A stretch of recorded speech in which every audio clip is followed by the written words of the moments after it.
सन 1922 चीन में एक ऐसा हादसा होने वाला था। यह कहानी है बीजिंग हान एयरलाइंस की।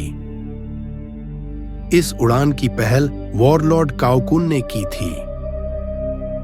ब्रिटिश निर्मित हैंडली पेज O/7 अनुभवी पायलट मा युफांग।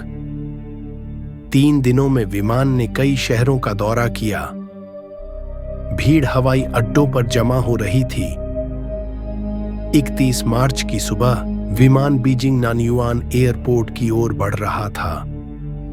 सुबह 10 बजे के बाद विमान रनवे की ओर उतरने लगा।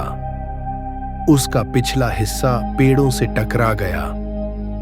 विमान नियंत्रण खो बैठा, आग की लपटों में घिर गया।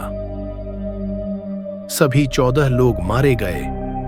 यह चीन का पहला यात्री विमान हादसा था। यह उड़ान आज सिर्फ एक दर्दनाक याद है। इस हादसे की खबर पूरे चीन में जंगल की आग की तरह फैल गई। लोगों ने पीड़ितों के लिए प्रार्थनाएं की, शोक सभाएं आयोजित की। सरकार ने तुरंत जांच शुरू की। पायलट और विमान की तकनीकी स्थिति पर सवाल उठाए गए। रिपोर्ट में बताया गया कि लैंडिंग के समय विमान की ऊंचाई का गलत आकलन हुआ। इस हादसे के बाद चीन में सुरक्षित हवाई यात्रा की मांग बढ़ गई। यह हादसा चीन के हवाई इतिहास में एक चेतावनी बन गया। आज भी इस हादसे को विमान प्रेमी और इतिहासकार याद करते हैं। यह कहानी सिर्फ एक हादसा नहीं, बल्कि उड़ान के सपने की नाजुकता की याद दिलाती है।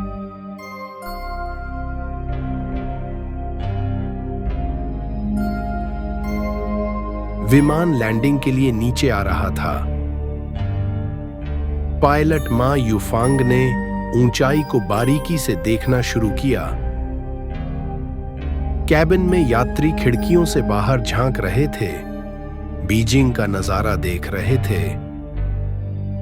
रनवे के पास आते आते विमान की ऊंचाई बहुत कम हो गई।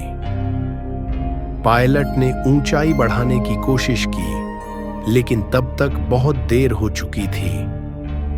विमान का पिछला हिस्सा पेड़ों से टकराया। झटका इतना तेज था कि विमान पूरी तरह नियंत्रण खो बैठा। कुछ ही सेकंड में वह जमीन से टकराया और आग की लपटों में घिर गया। आग बुझने के बाद वहां सिर्फ जली हुई धातु और राख बची थी। बचाव दल ने मलबे से पीड़ितों को निकालने की कोशिश की।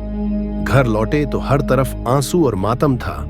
बीजिंग में एक स्मारक समारोह आयोजित किया गया। इन 14 नामों को हमेशा चीन के विमानन इतिहास में याद रखा जाएगा। आज जब भी कोई विमान उड़ान भरता है, यह हादसा हमें सुरक्षा की अहमियत याद दिलाता है। यह सिर्फ एक कहानी नहीं, यह उड़ान के सपने और उसकी नाजुकता की गवाही है।